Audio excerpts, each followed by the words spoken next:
Hello everyone, welcome back. आज की इस वीडियो में हम बात करने वाले हैं लिमिटेड लायबिलिटी पार्टनरशिप एक्ट 2008 के बारे में। बट एक बात आपको हमेशा ध्यान रखनी है, किसी भी एक्ट को पढ़ने से पहले, उसके मेजर कंटेंट पे ड्राइव करने से पहले कुछ बेसिक डिटेल जानना बेहद ज़रूरी है। कोई भी एक्ट, कोई भी बिजनेस लॉ का आपके पास टोटल 5 एक्ट हैं।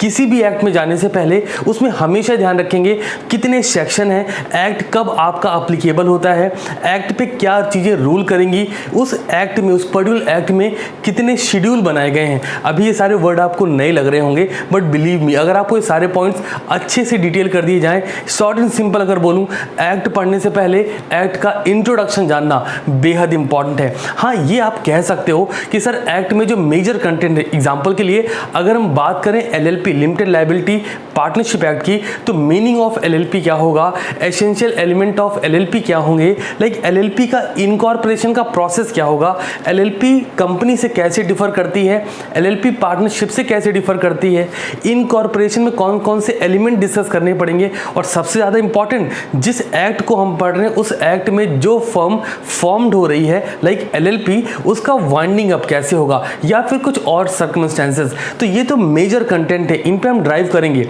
बट बिफोर स्टार्टिंग हमें ये समझना पड़ेगा कि LLP की जो बुक बनी होगी, एक बात हमेशा ध्यान रखनी है, कोई भी एक्ट बनता कब है, अकॉर्डिंग टू नीड, जैसी नीड होगी। एग्जांपल के लिए पार्टनरशिप एक्ट 1932 पहले भी अवेलेबल था, कंपनीज एक्ट 2013 जो 2013 हो गया वो 1956 होता था, वो भी पहले अवेलेबल था। तो सर LLP की ज़रूरत क्यों पड़ी? ऑब्वियस सी बात है, जब लोगों ने सोचा, जैसे कंपनीज एक्ट 2013 से पहले कंपनीज एक्ट 1956 होता था, तो वहाँ पे दो टाइप की मेजर कंपनी होती थी, एक प्राइवेट, एक पब्लिक कंपनी। फिर लोगों के माइंड में आया, नहीं यार, एक इंसान भी तो कंपनी चला सकता है।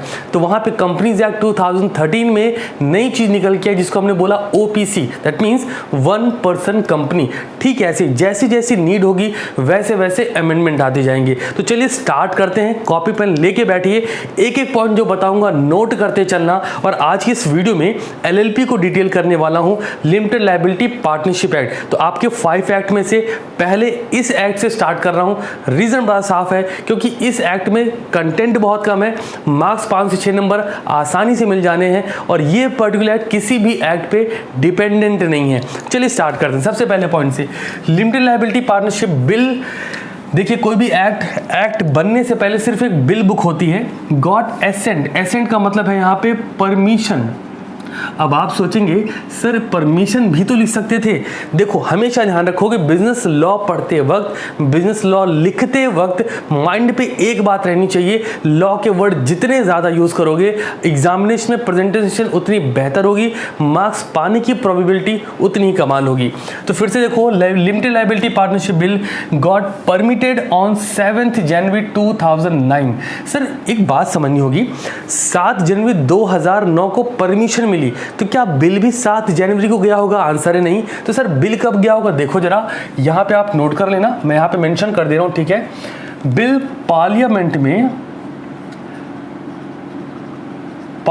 में पास हुआ है, बिल ऑन 12 दिसंबर 2008, ठीक है जी, 12 दिसंबर 2008। जैसे आपको ये अच्छे से मालूम है कि जो लॉकडाउन की सिचुएशन है ड्यू टू कोविड-19, क्यों? क्योंकि ये 2019 में इंप्लीमेंट हुआ। ठीक ऐसे ही LLP एक्ट बना 2008 में, जबकि बिल पास कब हुआ है? 2009 में। बट क्यों 2008 बोला गया? बिकॉज पार्लियामेंट में, अगर ये पॉइंट आप चेक करो, तो पार्लियामेंट में जो बिल पास हुआ था वो 2008 को हो गया था, 12 दिसंबर। पहला पॉइंट क्लियर ना? अब सर ये जो 7 जनवरी 2009 लिखा जा रहा है, ये कैसे हुआ? ये हुआ है प्रेसिडेंट ने जब बिल को पास करा है, ठीक है जी। तो 12 दिसंबर 2008 को बिल जाता है पार्लियामेंट, वहाँ से पास होता है, फिर जाता है आपके प्रेसिडेंट के पास, और प्रेसिडेंट के पास जाने के बाद प्रेसिडेंट उसको पास करते हैं 7 जनवरी 2009 को। बट आपका बिल जिस डेट पे पार्लियामेंट में मेंशन हुआ था, वही डेट उसके लिए एक्ट बनेगी। अगर वो बिल बुक पास होती है तो कोई भी एक्ट बनता कैसे है? दोनों ही पार्लियामेंट से पास होने के बाद जो बिल बुक होती है वो पास होती है, बिल बुक पास होने के बाद वो एक एक्ट बनता है। क्लियर? नेक्स्ट पॉइंट पे मूव करेंगे। Limited liability partnership act 2008 came into force on 31 मार्च 2009। इसका मतलब बताता हूँ, बहुत सारे सेक्शन सर मैं आपको एक वीडियो में डिटेल कर चुका हूँगा या फिर करने वाला हूँगा कि section, sub section, act, schedule ये सब होते क्या है। बिकॉज बिजनेस लॉ पढ़ने जा रहे हो, बहुत सारे लोग बताएंगे कि एक थ्योरी सब्जेक्ट है, इसको इस तरीके से पढ़ो। कोई तरीका नहीं, एक पैटर्न होता है पढ़ने का लॉ को, जो मैं आपको बता रहा हूँ। पहले इंट्रोडक्शन, इन डेप्थ घुस जाओ कि क्या क्या चीज़ें हैं, वो माइंड में आ गई, आपको फील आना चाहिए ना कि लॉ पढ़ रहे हो। उसके बाद मेजर कंटेंट पे जाओ।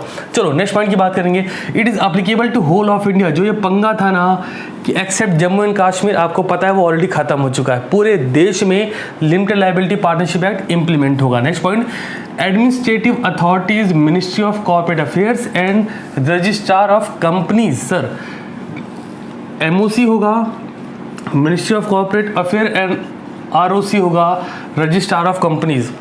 मैं आपको शॉर्टकट क्यों बता रहा हूँ, लिखना नहीं है, लिखा मैंने पूरा है। बहुत जगहों पे बुक में एमओसी आरओसी यूज होगा, तो आप कंफ्यूज मत होना, समझ जाना ये इस बारे में बात हो रही है। Next point, provision of partnership act do not apply. ध्यान रखेंगे, पार्टनरशिप एक्ट 1932 एलएलपी पे इंप्लीमेंट या अप्लाई नहीं होता। ऑल्दो जब हम बोलते हैं एलएलपी क्या है, it's a combination of partnership and company. आपके लिए समझना बेहद आसान। क्यों? सारे बच्चों ने पार्टनरशिप कंपनी थोड़ी बहुत पढ़ रखी होती, जिन्होंने नहीं पढ़ा उनको बताता हूँ।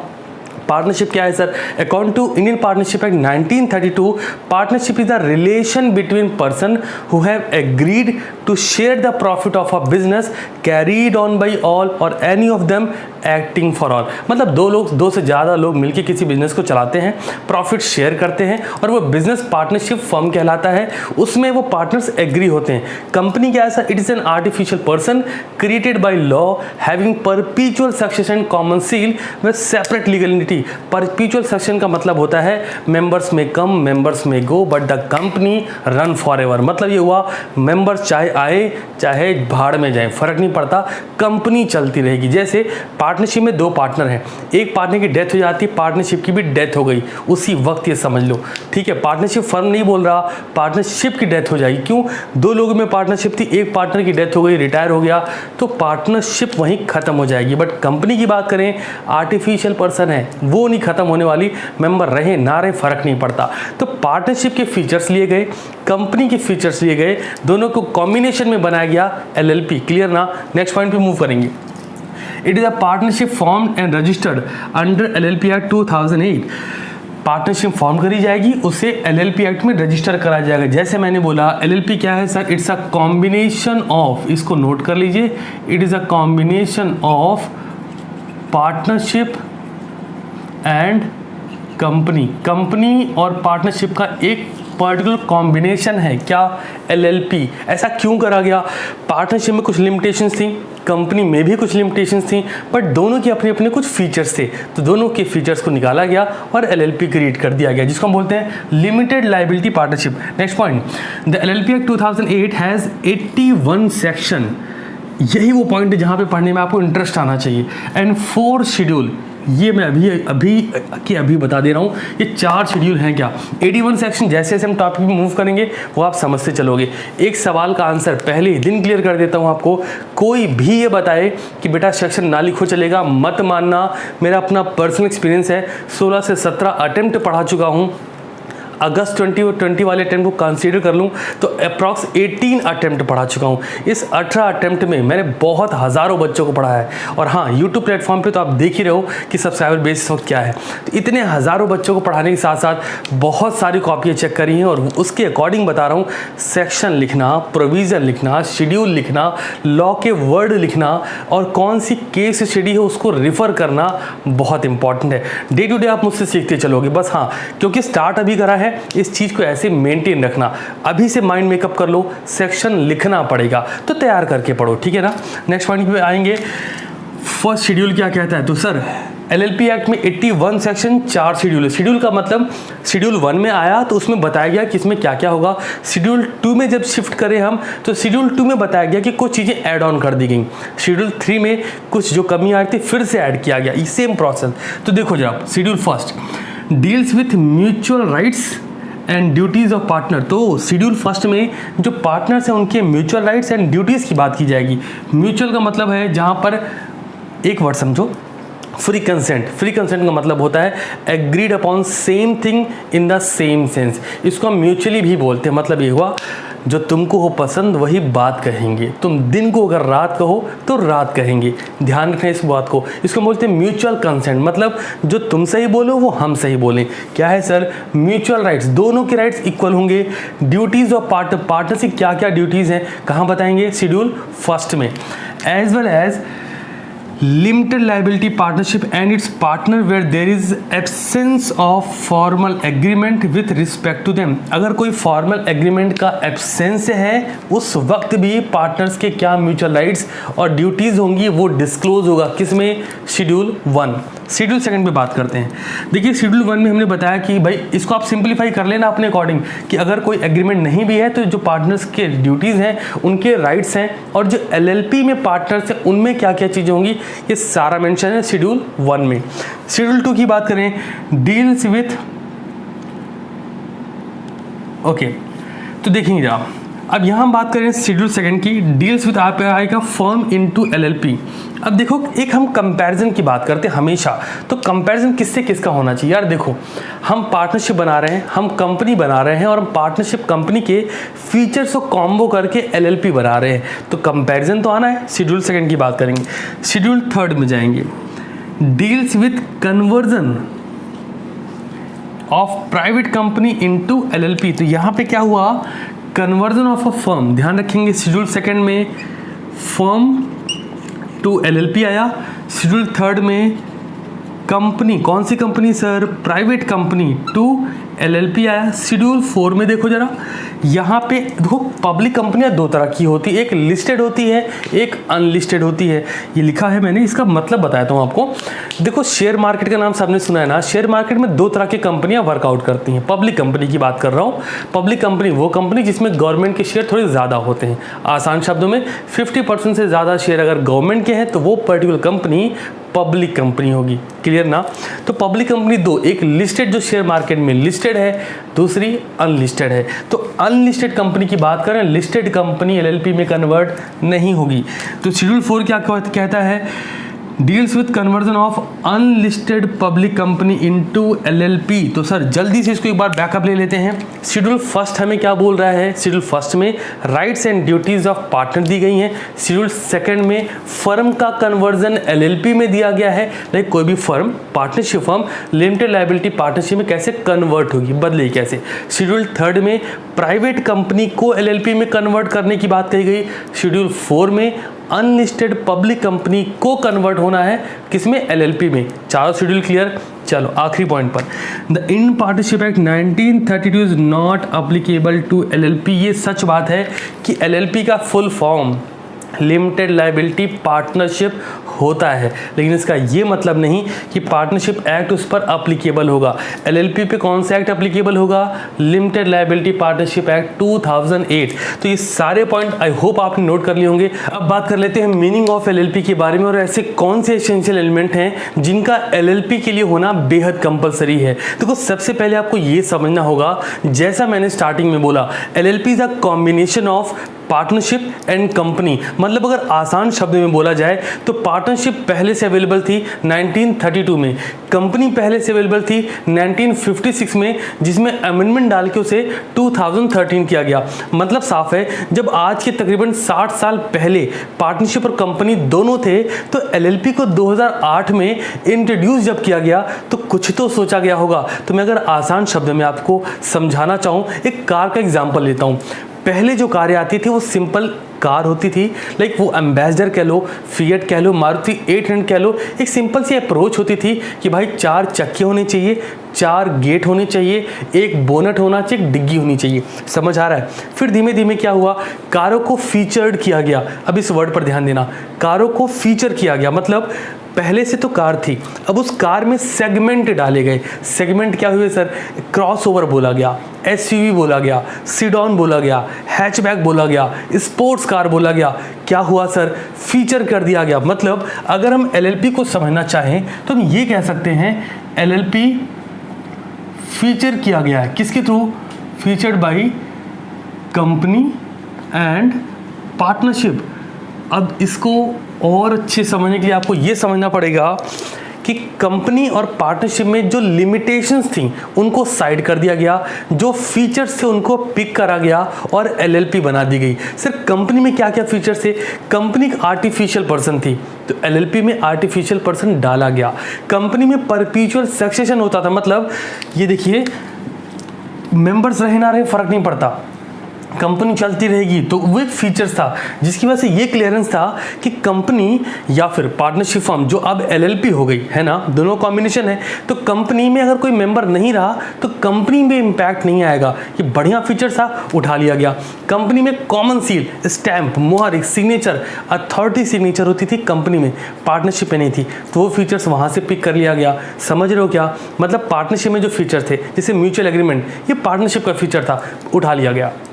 कंपनी में जो फीचर्स थे वो उठा लिए गए, दोनों के फीचर्स पिक करे गए और मस्त क्रिएट कर दिया गया लिमिटेड लायबिलिटी पार्टनरशिप। तो it's a combination of company and partnership, जिसे हम क्या बोलेंगे? Limited liability partnership. चलो अब मीनिंग पे आते हैं। LLP is an alternate corporate business from that give the benefit of limited liability of companies and the flexibility of partnership. समझ रहे हो क्या? कंपनी के फीचर्स, पार्टनरशिप की फ्लेक्सिबिलिटी, दोनों को पिक करा गया और एलएलपी क्रिएट किया गया। Second point, LLP contain both का मतलब क्या है सर? कॉर्पोरेट स्ट्रक्चर कंपनी से लिया as well as partnership firm structure partnership से लिया। ये कहाँ से लिया इन्होंने? कंपनी से। ये कहाँ से लिया? पार्टनरशिप से। तो अब तक आपको ये तो अच्छे से क्लियर हो गया होगा कि एलएलपी होता क्या है। मतलब it's a combination of partnership and company that called LLP। Clear ना? चलो एक पॉइंट और नोट कर सकते हो, LLP is a new form. Sir new form क्यों है? क्योंकि ये लीगल बिजनेस एंटिटी करने का बिल्कुल नया तरीका है जहाँ पे लिमिटेड लायबिलिटी होगी। जैसे पार्टनरशिप में लायबिलिटी अनलिमिटेड थी। अनलिमिटेड क्यों? अगर कोई पार्टनर इंसॉल्वेंट होता है, वो लायबिलिटी पे ऑफ नहीं कर सकता, तो उसकी एसेट्स बेची जाएगी। पहले पार्टनरशिप फर्म की एसेट्स बेचेंगे, उससे पेमेंट हो गई देन ठीक, अदरवाइज उस पार्टनर्स की जो प्राइवेट एसेट्स है वो भी सेल करी जाएगी। मतलब लायबिलिटी कैसी हुई? अनलिमिटेड। लेकिन अगर हम बात करें एलएलपी की, तो ये एक ऐसा फॉर्म है जहाँ पे लायबिलिटी कैसी होगी? लिमिटेड लायबिलिटी के साथ बिजनेस स्टार्ट होगा। समझ आ रहा है क्या सबको? चलो तो एलएलपी आई होप आपको अच्छे से क्लियर है। अब बात करेंगे कौन से ऐसे एसेंशियल एलिमेंट जिनको आप फीचर्स भी कह सकते हो जो एलएलपी में होना नेसेसरी है, कंपलसरी है। तो मेरे साइड में लैपटॉप होगा, मैं चीज़ बताता चलूँगा, आप उसे नोट करते चलिएगा एज लाइक ऑफलाइन क्लासेस। ठीक है, कॉपी पेन लेके साथ बैठो और हाँ ब्लैक पेन ही यूज़ करो, बिकॉज एग्जामिनेशन में ब्लैक पेन यूज़ करनी। यही रीज़न है मैं ब्लैक पेन मैक्सिमम यूज़ कर रहा हूँ, और आपने ब्लू पेन भूल जाना है, ब्लू पेन भी कुछ है, सिर्फ ब्लैक पेन पेंसिल। ठीक है, तो सबसे पहला पॉइंट है LLP is a body corporate. Sir body corporate का मतलब क्या है? देखो अब मैं यहाँ लिख नहीं रहा हूँ, मैं समझा रहा हूँ, आपने नोट करना है। ठीक है, LLP is a body corporate formed and incorporated under this act. LLP एक पर्टिकुलर एक्ट के अंदर में फॉर्म्ड हो रहा है, इनकॉर्पोरेट हो रहा है, इसलिए इसको बॉडी कॉर्पोरेट बोला जाता है। This act is a legal entity separate from that it's partner. अब ये लीगल भी है क्योंकि एक्ट के अंडर में फॉर्म्ड होगा, इनकॉर्पोरेट होगा, रजिस्टर होगा, और यहाँ पे पार्टनर्स की जो लायबिलिटी है कैसी होगी सर? लिमिटेड होगी। सेकंड पॉइंट, परपीचुअल सक्सेशन, इसके बारे में पहले भी कह चुका। परपीचुअल सक्सेशन क्या है सर? मेंबर्स में कम, मेंबर्स में go, but the company run forever. Company पे फर्क नहीं पड़ता, एज लाइक एलएलपी पर फर्क नहीं पड़ेगा, पार्टनर्स आए चाहे जाएं। पढ़ देता हूँ, LLP can continue its existence irrespective of changes in partner. अगर पार्टनर की डेथ होती, इंसैनिटी आती, रिटायरमेंट होता है, इंसॉल्वेंसी होती, has no impact on existence of LLP. LLP के एग्जिस्टेंस मतलब रहने पर कोई फर्क नहीं पड़ेगा। पार्टनर्स की डेथ हो जाए, इंसॉल्वेंट हो जाए, पार्टनर रिटायर हो जाए, कोई फर्क नहीं पड़ेगा। It is capable of entering into contract and holding property in its own name. LLP में ये कैपेबिलिटी होगी कि वो कॉन्ट्रैक्ट में इंडिविजुअली इंटर कर सकता है। नोट करिएगा, एलएलपी इंडिविजुअली कॉन्ट्रैक्ट में इंटर हो सकता है। क्यों सर? कंपनी का फीचर्स मिला है ना, separate from its member, separate from its owner, तो ये एक सेपरेट लीगल एंटिटी है। नेक्स्ट पॉइंट की बात करेंगे। यस, अगला पॉइंट यही है, सेपरेट लीगल एंटिटी मतलब LLP is separate from its partner. LLP partner से सेपरेट है, और यही वो फीचर्स है जो इंडिविजुअल कॉन्ट्रैक्ट करने के राइट्स दे देता है इनको कि भैया तुम भी एक पार्टनर हो, जाओ मस्त कॉन्ट्रैक्ट करो। ठीक है, तो बढ़ते हैं आगे। अगला पॉइंट आता है हमारे पास mutual agency, no partners liable on account of independent on unauthorised action of other partner. Sir mutual agency का मतलब यहाँ पे देखिए, म्यूचुअल एजेंसी का सीधा सा मतलब है कि कोई भी पार्टनर किसी और पार्टनर के द्वारा किए गए एक्ट के लिए लाइबल नहीं होगा।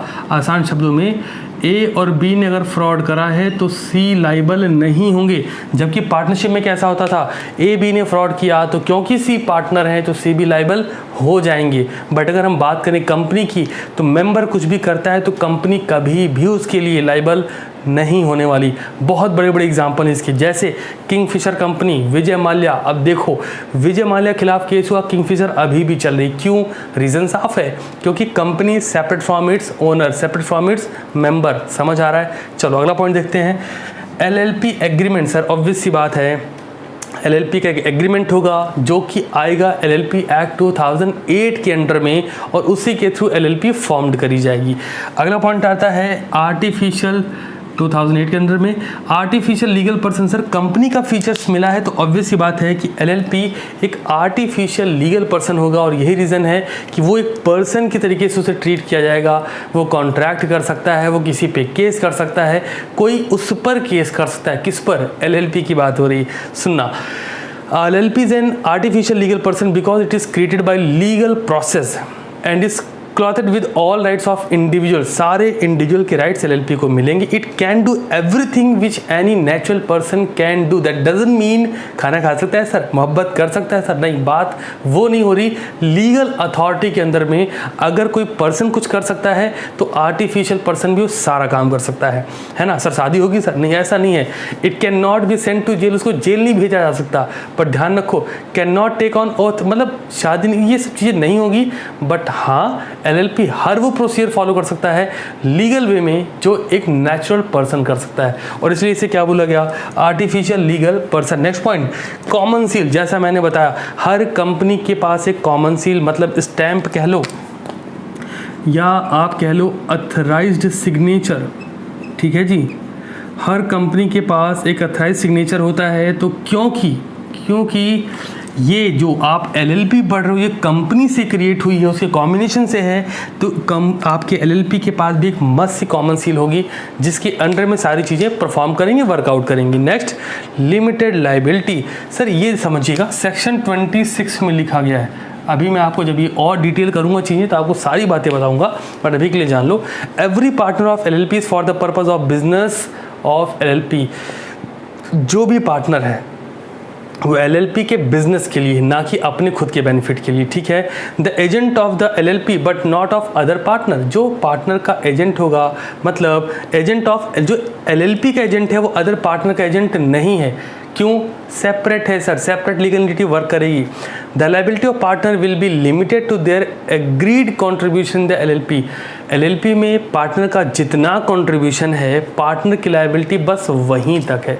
पार्टनर अलग हैं, LLP अलग है। क्लियर? आखिरी point, next point number 9, management of business. Okay सुनना जरा, the partners in the LLP are entitled to manage the business of LLP। जो पार्टनर्स हैं वो LLP के बिजनेस को मैनेज करेंगे, but only the designated partner responsible for legal. ध्यान रखेंगे, लिख लीजिए, डेजिग्नेटेड पार्टनर, जो डेजिग्नेटेड वर्ड लिख लीजिएगा, जो डेजिग्नेटेड पार्टनर होंगे सिर्फ वही रिस्पॉन्सिबल होंगे किसी भी लीगल कॉम्प्लेंसेस के लिए। कोई भी लीगल एक्टिविटीज़ हुई तो कौन आपका वहाँ पे अथॉरिटी बनेगा? जो डेजिग्नेटेड पार्टनर है, कोई भी पार्टनर नहीं बनने वाला। नेक्स्ट पॉइंट आता है minimum and maximum number of partner. अब सुनना, ये बड़ा कमाल है। Every LLP shall have at least 2 partner and shall also have at least 2 individual as designated partner। फिर से सुनो, मिनिमम पार्टनर कितने? 2। मिनिमम डेजिग्नेटेड पार्टनर कितने? वो भी 2। of whom at least one shall be resident in India। there is no maximum limit on the partners in LLP। बहुत ही कमाल line है।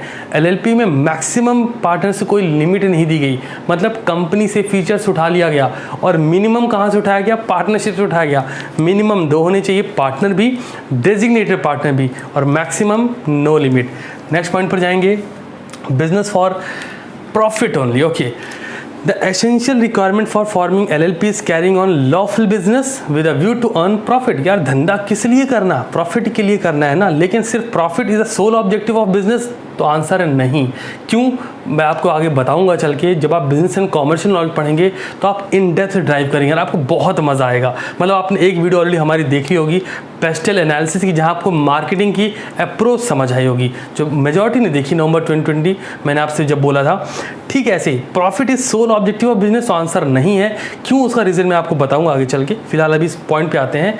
तो does LLP can not B form for charitable non economic purpose. मतलब LLP form कर रहे हो तो आपका पर्पस कहीं से भी चैरिटेबल, नॉन इकोनॉमिक या फिर सेक्शन 8 कंपनी नहीं होना चाहिए। सेक्शन 8 कंपनी का मतलब होता है sir NPO, non profit organisation. Now come to next point, point number 11 हो चुका है। 12 investigation by central government. Sir पूरा लिख लीजिए, investigation by central government. Central government को ये अथॉरिटी होती है, वो जब चाहे तब आपकी LLP को इन्वेस्टिगेट करा सकती है। Now come to point number 12 हो चुका है। Point number 13 okay, e filing of document. Every form or application of document required to be laid or delivered under the act and rules made thereunder. देखो, कोई भी act बन रहा है, कोई भी रूल बन रहा है, जो भी डॉक्यूमेंटेशन उसको ई फाइल करा जा सकता है। सर कहाँ करेंगे सर, चलो सुनो जरा, www.mca.gov.in। फिर से बोलूँ क्या, लिख दूँ, चलिए जी, www.mca.gov.in। ठीक है ना, यहाँ पे आप फाइल कर सकते हैं। And authenticated by a partner designated part LLP। देखो, जो पार्टनर होंगे उनकी सिग्नेचर इलेक्ट्रॉनिक फॉर्म में, जो डेजिग्नेटेड पार्टनर होंगे उनकी सिग्नेचर इलेक्ट्रॉनिक फॉर्म में, और उस डॉक्यूमेंट को फाइल करके वेबसाइट पे अपलोड करना होगा, जहाँ से आपको अप्रूवल मिलेगा। तो अभी तक हमने क्या क्या कवर किया सर, सुनिए जरा। हमने भी आपको इंट्रोडक्शन कराया, जहाँ पे हमने पूरी डिटेल करा कि एक्चुअली LLP फॉर्म होना क्यों है, कितने सेक्शन, कितने शेड्यूल हैं, LLP में कौन सी लीगल अथॉरिटी वर्क करती है। इसके बाद हमने बात करी मीनिंग ऑफ LLP की, जहाँ पे LLP का हमने बताया combination of company and partnership. फिर हमने बात करी 13 point of essential element of LLP। तो आज की क्लास में इतना ही है। नेक्स्ट क्लास में हम इसके और डेप्थ में जाएंगे और चीज़ों को समझते चलेंगे। आपकी क्लासेस स्टार्ट हो चुकी हैं, ये ध्यान रखिए, नोट्स ज़रूर बनाते चलेंगे, सो दैट जो टेक्निकल पॉइंट्स होंगे, लॉ के वर्ड्स होंगे, उनको स्पेसिफिकली मैं PDF डिज़ाइन करके आपको टेलीग्राम पे भी देता रहूँगा। तो आज की फर्स्ट क्लास जो हमने बिजनेस लॉ से स्टार्ट करी, आप सारे बच्चों को कैसी लगी मुझे कमेंट में ज़रूर बताइएगा। मिलता हूँ नेक्स्ट क्लास में कल शाम 6 बजे, और तब तक के लिए शानदार रहिए और पढ़ते रहिए।